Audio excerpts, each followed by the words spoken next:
Once you begin to embrace your femininity, there is going to be a little bit of pushback from certain people.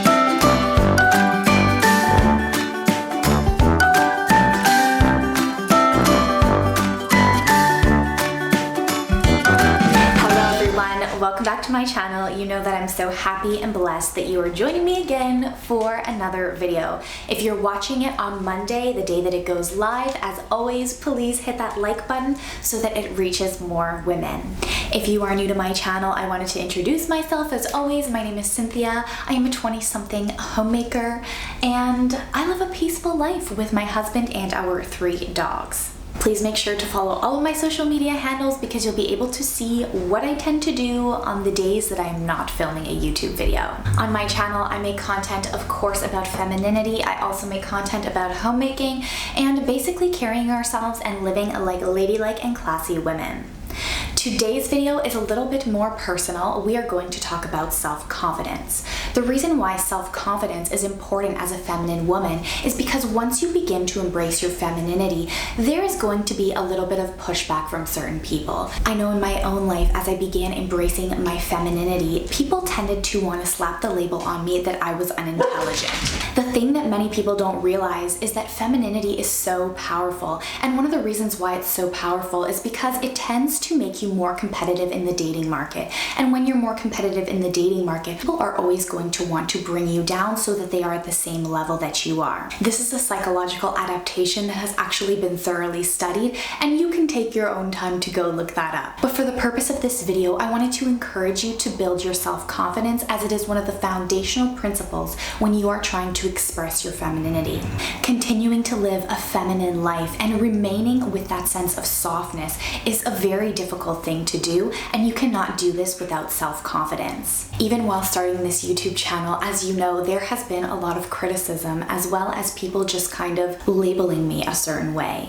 And a few of you have messaged me asking me to share some tips on how I remain confident in my message and how I don't allow that to hinder my femininity. This video is from my personal perspective, and it is some of the things that I have done in order to boost my self-confidence. This is not something that has happened overnight. I have been working on my self-confidence since I was a teenager. I've actually been bullied and shamed for my femininity throughout my life, and for this reason, developing my self-confidence was very important. So without further ado, let's get into the first way in which I think you can improve your self-confidence and what I did in order to improve my self-confidence. Number 1 is to learn to be okay with failing.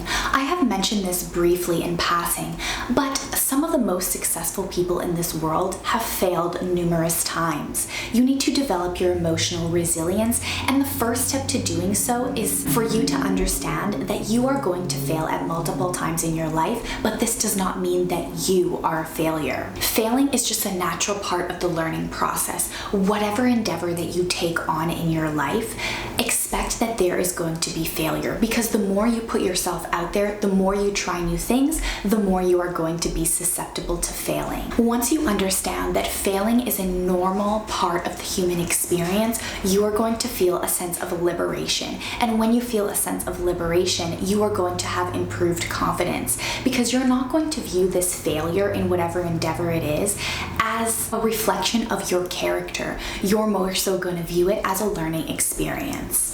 The goal is that you want to keep trying. Even you can take this YouTube channel as an example. Some of my first few videos were not very good, but I am continuing to improve. Some of the things that I have said were not detailed enough and people misinterpreted them. Some of the things that I have said have also been criticized. And I'm sure many people would like that I just put my camera away and I stop making these videos. However, my purpose is greater than that. For me, it is to contribute to this femininity revolution. Just like you, in whatever it is you're trying to achieve, it is okay to fail, because this means that you are trying. So many people who are going to criticize you are not out there trying to do anything at all. Just keep pushing forward and know that at least on this channel, I have your back and I believe in you. The second thing is to stop seeking validation. Many of us often feel self-conscious, which is totally normal. We want to be accepted by the group. But when you seek validation in today's modern modern society, you are going to get a pushback, especially referring to your femininity. Many people do not want you to embrace your femininity. So if you seek validation in perhaps what you are wearing, or the way that you are speaking, or the way that you're just generally living your traditional life, that validation might come back to you as negative. Another thing is that we have a tendency to seek validation in trying to strive to be some sort of perfect ideal. I mentioned in one of my previous videos that reaching perfect is not going to happen, and what matters is your intention. Focus on the actions that you're doing every single day to try to be the type of person that you want to be, rather than the ultimate goal of achieving that perfect sense of being. And if you really do feel like you need the opinion of another person with regard to your character or your femininity, try to seek that opinion within your feminine circle. You can do so, of course, by interacting with me, but also other women who embrace their femininity in your everyday life.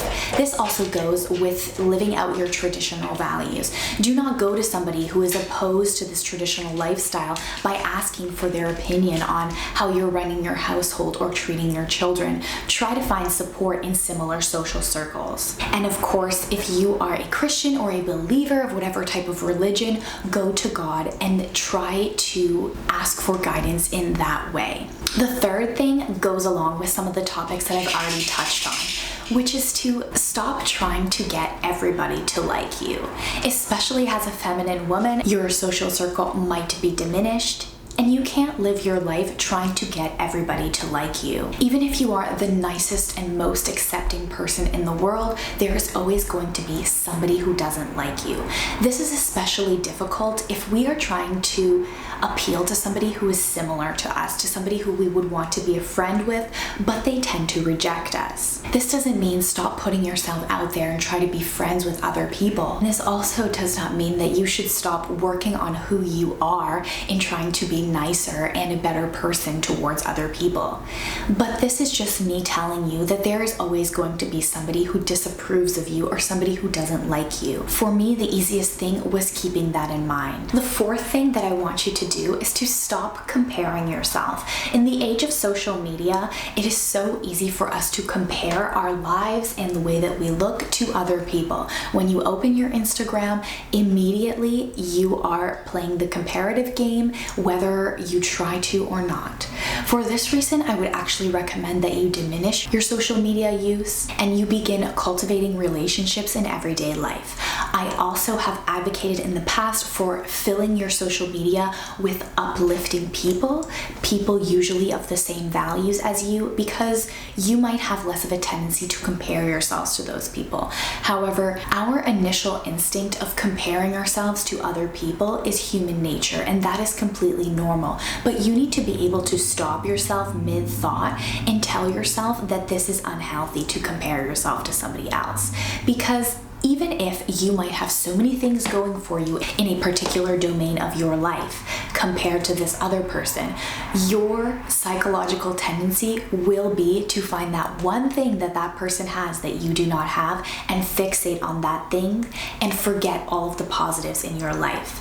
Another way that I encourage you to stop playing the comparative game is to practice gratitude. Every single day, think or write down the things that you are grateful for. The more that you focus on the things that you are grateful for, the less time and the less space in your mind that you are going to have to dedicate to the comparative game. The sixth thing that I want you to do, I tried to use my hands, but I got a little bit mixed up there. So the sixth thing that I want you to do is to identify the toxic relationships in your life.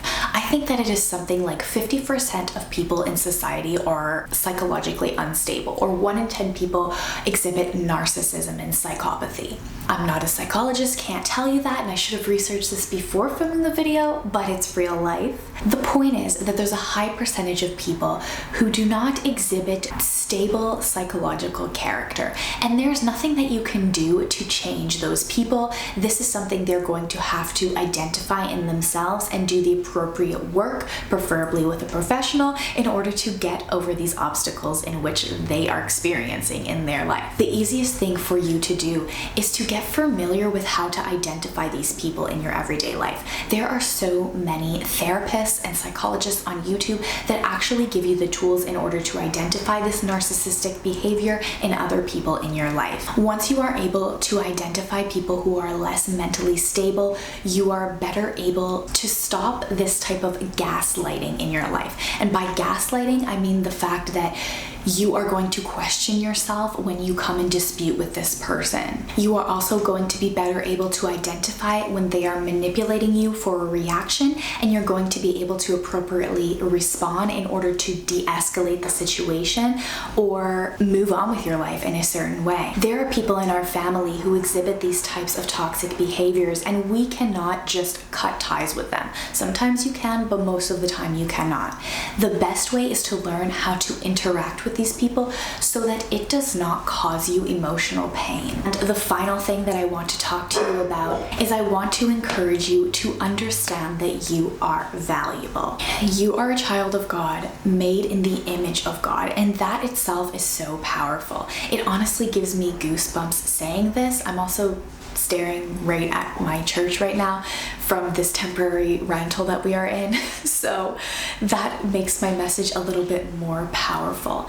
It's difficult for me to tell you how you can come to an understanding of this fact, and this is why I encourage you to do some spiritual exploration into this fact. But once you grasp this notion, you are going to feel a greater sense of peace. I would love to hear some of the ways in which you believe you can improve your self-confidence by leaving me a comment down below. I will see you in our next video, and I love you all. Bye-bye.